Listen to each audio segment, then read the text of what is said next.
E aí, pessoal, tudo bem com vocês? Então, hoje na nossa terceira aula, a gente vai falar sobre ligações químicas, começando com a ligação do tipo iônica. Eu espero que vocês tenham assistido às aulas anteriores, né? Porque tem conceitos fundamentais para a gente conseguir entender a sequência. Então, se você não viu ainda, volta lá e assiste, beleza? Então, o que é uma ligação química? Uma ligação química é a interação entre dois ou mais átomos formando uma substância. Mas será que todos os átomos interagem entre si? E por que eles interagem? Foi exatamente isso que Lewis e Cossel descobriram. Eles descobriram que os átomos interagiam entre si para adquirirem estabilidade. Então, observando as características dos gases nobres, eles chegaram à conclusão que um átomo adquiria estabilidade quando ele completava 8 elétrons na camada de valência, ou na camada mais externa, né? Então, os gases nobres aqui são átomos pouco reativos, né? Então, eles não têm tendência em interagir com outros átomos, porque eles já estão estáveis, né? E o que confere essa estabilidade a eles é o número de elétrons na última camada. Então, do neônio para baixo aqui, eu ia falar nélio, porque tem uma frasezinha aqui para decorar. Hélio, Nélio e Arnélio crebaram o xerox de Ronaldo. Então, o neônio aqui para baixo, né? Eles observaram que todos eles tinham 8 elétrons na camada de valência, na última camada. E o hélio apresentava 2 elétrons, mas mesmo assim ele era estável. Por que ele era estável? Porque ele só tinha uma camada.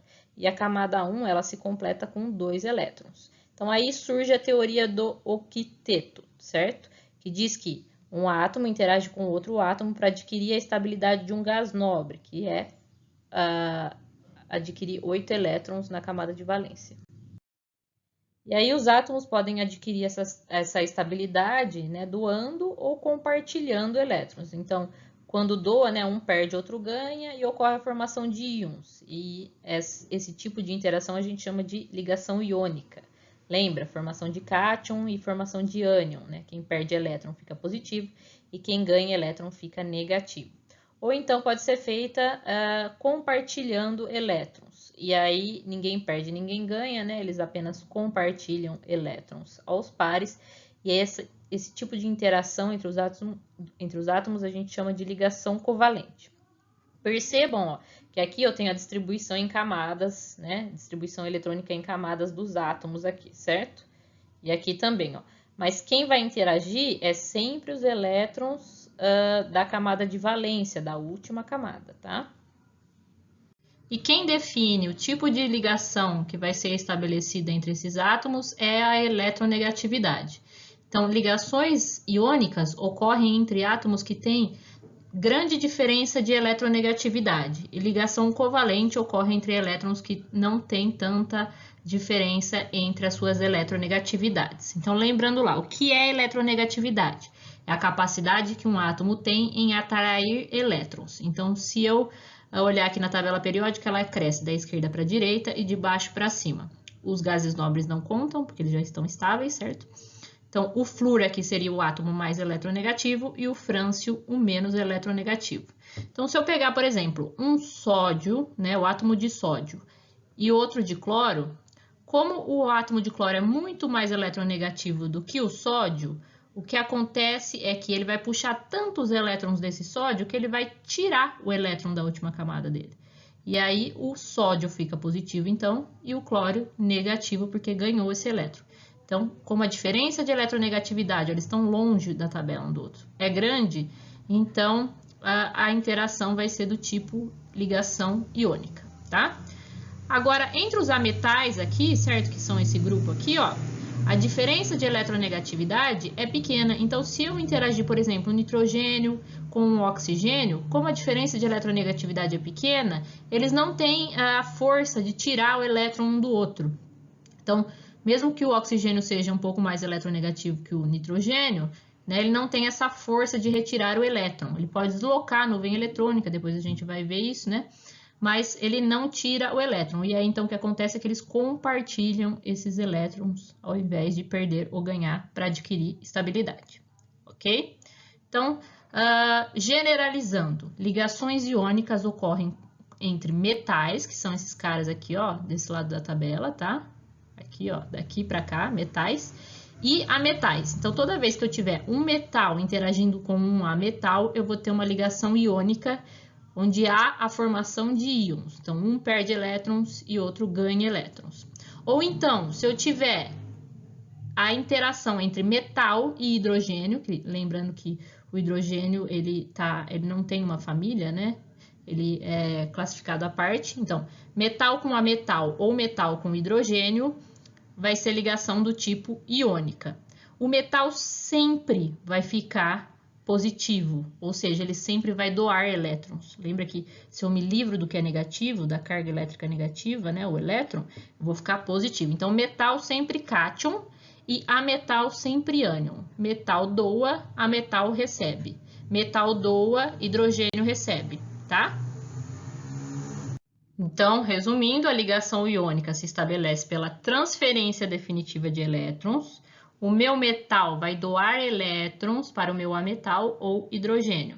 Metal doando elétrons fica positivo, é o meu cátion. Ametal ou hidrogênio ganhando elétrons fica negativo, é o meu ânion.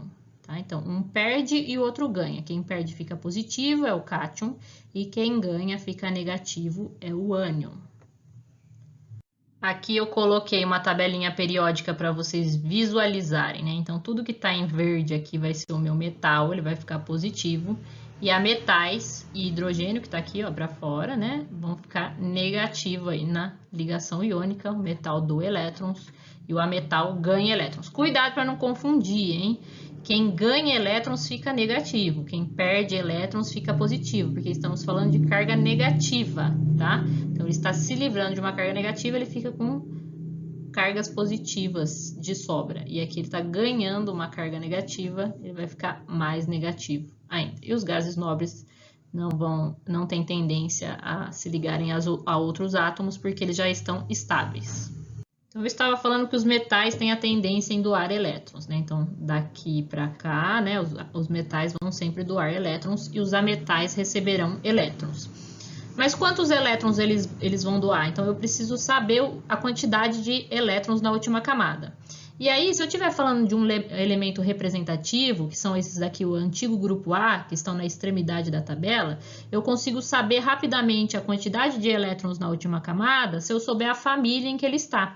Então, se eu falar que ele está na família 1, ou grupo A, né, eu sei que ele tem um elétron na última camada. Se eu estiver falando da família 2, ou grupo 2A, né, então ele tem 2 elétrons na última camada. Se eu estiver falando do grupo 13 ou da família 3A, então 3 elétrons. Grupo 14 ou 4A, 4 elétrons. Grupo 15 ou 5A, 5 elétrons. Grupo 16, 6A, 6 elétrons.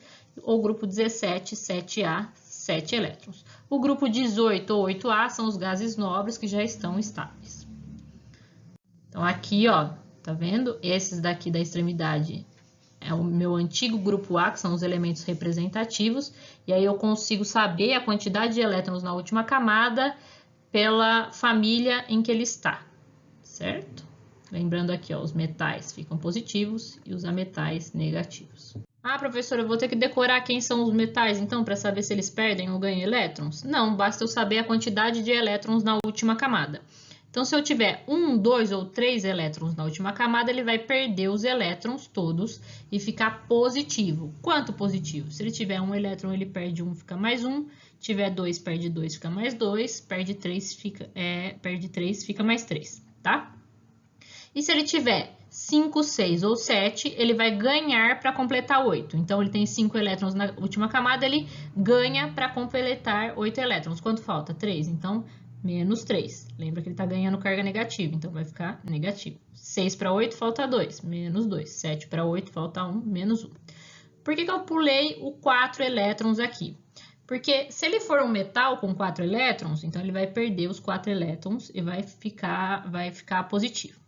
Agora, se eu estiver falando de um ametal com 4 elétrons na última camada, que é o caso da família 4A, eles não vão ter tendência a formarem compostos iônicos, ou fazer ligação iônica. Eles vão fazer ligações covalentes, tá? Então, por isso que eu pulei aqui o 4 elétrons na última camada. Então, vamos nos atentar aos elementos representativos. Então, 1, 2 ou 3 elétrons na última camada, perde tudo e fica positivo. 5, 6 ou 7 ganha para completar 8 e fica negativo. Então, mas quem vai perder elétron vai ficar estável? Ele está perdendo elétron, ele não deveria ganhar para completar 8? Então, quando ele perde esses elétrons, ele fica completo com a camada anterior. Então, por exemplo, ó, o alumínio aqui, ele tem 13 elétrons, vou fazer a distribuição dele. 1s2, 2s2, 2p6, 3s2, 3p1. Se eu contar aqui em cima, 13 elétrons. Vou lá na última camada, que é a terceira, e conto quantos elétrons ele tem. 2 mais 1, 3 elétrons, certo? Para ele, compensa ele ganhar mais elétrons aqui nessa camada? Ou será que compensa ele perder essa camada toda aqui, ó, os 3 elétrons? Quando ele perde essa camada toda, ele vai ficar só com a segunda, tá vendo? E aí, na segunda, ele vai ficar com 8 elétrons. Então, quando ele perde, na verdade, ele vai completar com a camada anterior. Porque aí a última camada dele vai ser essa aqui, já que essa já não existe mais, tá?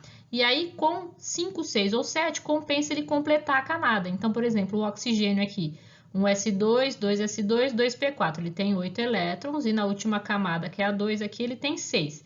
Então, ao invés de ele perder os 6 elétrons aqui e ficar completo com a primeira camada só, compensa ele ganhar mais 2 que faltam, né? Então, o alumínio vai perder os 3, vai ficar 3 mais, e o oxigênio ganhar 2, ficando 2 menos, tá? E aí tem algumas formas de representar essa ligação iônica. A primeira delas é a fórmula eletrônica de Lewis, onde eu vou colocar quantos cátions e quantos ânions participaram dessa ligação. Então, aqui, por exemplo, né, o alumínio e o oxigênio. Eu já sei que o alumínio, ele tem 3 elétrons na última camada, certo? E o oxigênio, 6 elétrons. Então, o alumínio, ele vai doar os 3 elétrons para o oxigênio e cada oxigênio só pode receber 2 elétrons, tá? Então, eu vou doar 2 elétrons aqui desse alumínio para esse oxigênio. Ok, esse oxigênio ficou estável, mas esse alumínio ainda não, porque ele precisa doar esse elétron para tirar aquela camada para completar com a anterior, certo? Então, aqui ele vai doar esse elétron para outro oxigênio. Aí, agora sim, ele doou os 3 elétrons que ele precisava, 2 para esse e 1 para esse, ficou estável. Mas esse aqui, já que eu peguei outro, eu tenho que estabilizar ele também. Eu só dei 1 elétron, então eu vou precisar doar outro. Pego outro alumínio, dou 1 elétron para esse aqui, que é só o que ele precisa. Beleza, esse aqui também ficou estável, mas esse alumínio ainda precisa doar 2 elétrons. Então, eu pego outro oxigênio e dou os 2 que faltam. Agora sim, então qual é a proporção correta? Se cada alumínio precisa doar 3 elétrons e cada oxigênio só pode receber 2, qual é a proporção correta para que isso ocorra, né? Eu preciso, então, de 2 alumínios para 3 oxigênios, né? E qual é a carga de cada alumínio e qual é a carga de cada oxigênio? Eu sei que cada alumínio vai ser 3 mais, porque cada um vai doar 3 elétrons, e cada oxigênio vai ser 2 menos, porque cada oxigênio vai ganhar 2 elétrons. Então, é essa representação que eu faço, ó, 2 alumínios, 3 mais, porque doou 3 elétrons, e 3 oxigênios, né, que tem 8 elétrons aqui, ó, 2 menos, porque ganhou para completar 8, certo? Então, o metal, que é o alumínio, vai ser o meu cátion, fica positivo. E o ametal hidrogênio, né, que é o oxigênio aqui, no caso, o ametal, é o meu ânion, fica negativo. Sempre respeitando aqui essa tabelinha. E a segunda representação é a representação íon fórmula. Ela vai dizer quantos átomos eu precisei, né, qual é a proporção entre os átomos, tá? Dessa ligação. Então, a gente viu lá que eu preciso de 2 alumínios para 3 oxigênios. Então, Al2O3. Essa é a íon fórmula, a fórmula do composto iônico formado, tá? Eu vou ter que ficar fazendo aquela distribuição toda vez? Não precisa. Basta eu colocar o cátion primeiro e o ânion depois, com as suas cargas. Então, eu sei que o alumínio é 3 mais porque ele precisa doar 3 elétrons, e sei que o oxigênio é 2 menos porque ele precisa ganhar 2 elétrons. Coloco o positivo primeiro, o negativo depois. A carga, o número que está na carga do ânion vem para baixo do cátion, ó, 2. E o número que está para baixo em cima do cátion vem para baixo do ânion. Então, eu cruzo as cargas, tá vendo? Só que não tem carga aqui embaixo, é só número. Isso é um macete para a gente visualizar rapidamente a proporção, não precisar fazer distribuição toda vez, né? Então, eu coloco a carga do cátion e a carga do ânion e cruzo elas, inverto, faço a inversão. Então, o 2 do oxigênio vem para baixo do alumínio, o 3 do alumínio vem para baixo do oxigênio. Então, vamos fixar esse conceito aqui utilizando esses dois exercícios que eu coloquei. Um elemento X possui configuração eletrônica igual a 1s2, 2s2, 2p6 e 3s2. E um elemento Y possui configuração eletrônica igual a 1s2, 2s2, 2p4. Da ligação iônica entre esses dois elementos resulta o composto de fórmula. Então, ele quer saber a fórmula desse composto formado. Eu já sei que é um composto iônico, ele me disse. Então, basta eu saber quantos elétrons cada um tem na última camada para eu saber quem perde, quem ganha e quantos elétrons estão envolvidos nessa ligação. Então, pela distribuição eletrônica do X, aqui na última camada, que é a 3, eu tenho 2 elétrons. Então, se eu tenho 2 elétrons, ele vai perder os 2 elétrons e vai ficar 2 positivo. O Y, na última camada dele, que é a 2, ele tem 4 mais 2 aqui, 6 elétrons. Então, se ele tem 6 elétrons, ele vai ganhar para completar 8. Então, ele ganha 2. E aí ele fica 2 menos. Coloca primeiro o positivo e depois o negativo. Então, x2 mais e y2 menos, tá? E aí eu cruzo as cargas. Copio o x e y de novo, ó. O 2 que está em cima do x vem para baixo do y e o 2 que está para baixo do y vem para baixo do x. Só que aqui eu não estou falando em proporção, por isso que eu cruzo as cargas, certo? A proporção 2 para 2 é a mínima? Não é, né? 2 para 2, quer dizer, se cada x tem que doar 2 elétrons e cada y tem que receber 2 elétrons, então eu preciso de um x para cada y, certo? Então, a proporção aqui não é 2 para 2, a menor proporção é 1 para 1. Então, quando os números forem iguais aqui em cima, né, a proporção é sempre 1 para 1. Então, se fosse 3 mais e 3 menos, 1 e 1. E aí, a fórmula, então, fica x e y só. Beleza? Então, aqui eu pus até uma frase, ó. Quem perde, perde tudo. Quem ganha, ganha para completar 8. Então, até 3 ele vai perder tudo. Mais do que isso, ele ganha para completar 8. Exercício 2. Considere as seguintes espécies químicas. Na+, Ca mais 2, Al mais 3, O menos 2, Br menos, Cl menos. Qual das fórmulas a seguir está correta? Então, eu sempre junto primeiro o cátion e depois o ânion, né? O positivo primeiro, o negativo depois. E aí, eu cruzo essas cargas, tá? Então, Cl e Na2 está correto? Então, primeiro que o Cl menos aqui, né? Ele está no início da fórmula, então já não está correto. O certo seria Na+, e depois o Cl menos. E aí, a hora que eu cruzo as cargas como elas são iguais, a fórmula ficaria simplesmente NaCl. Então, está errado. Al3Br menos. Então, vamos ver, ó. Al3 mais, né? Br menos. Se eu cruzar as cargas, o 1 do Br vem para cá e o 3 do Al vem para cá. Então, na verdade, a fórmula seria AlBr3. Então, essa aqui também está errada. O2, então vamos ver, Al3 mais e O2 menos. Se eu cruzar as cargas aqui, o 2 vem para cá e o 3 para cá. Então, ficaria Al2 e O3. Então, tá errado essa daqui. CaCl2, vamos ver, ó. Ca é Ca2 mais, né? E o Cl, Cl menos. Então, a hora que eu cruzo as cargas, o 2 vem para baixo do Cl e 1 vem para baixo do cálcio. Então, fica CaCl2. Essa está correta. E por último, vamos falar um pouco sobre as propriedades dos compostos iônicos. Então, os compostos iônicos, eles se organizam em forma de retículos cristalinos. Então, por exemplo, o NaCl, o sal de cozinha, eu tenho o cátion, o Na+, e o Cl-. Então, o ânion fica rodeado por cátions e o cátion rodeado por ânions. E ocorre a atração eletrostática entre o cátion e o ânion. Essa atração ela é muito forte. Por isso, os compostos iônicos são sólidos em temperatura ambiente e têm elevadas temperaturas de fusão e ebulição. Então, quando eu mudo o estado físico da matéria, o que eu estou fazendo, na verdade, é, por exemplo, se eu passar do estado sólido para o líquido, eu estou separando, né? Então, para eu separar aqui, mudar o estado físico, né, do sólido para o líquido, por exemplo, eu preciso fornecer energia em forma de calor, né? Quando eu forneço, para separar essas cargas, eu preciso fornecer muita energia em forma de calor. E por isso a temperatura de fusão e ebulição são elevadas, né? Porque a atração aqui é muito forte, tá? Além disso, os compostos iônicos são duros e quebradiços e conduzem corrente elétrica. Quando? Quando eles estão dissolvidos em água, já que a maioria deles apresentam boa solubilidade em água, ou quando estão fundidos. Por quê? Porque para eu conduzir corrente elétrica, não basta só ter carga. Então, eu tenho cargas aqui. Então, não basta só ter carga.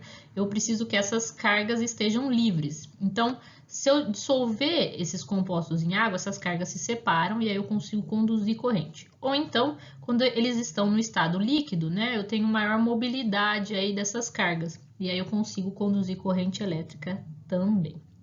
Certo? Terminamos nossa aula por aqui e na próxima aula falaremos sobre as ligações covalentes, onde não há mais a troca definitiva de elétrons e sim o compartilhamento. Até semana que vem e bons estudos!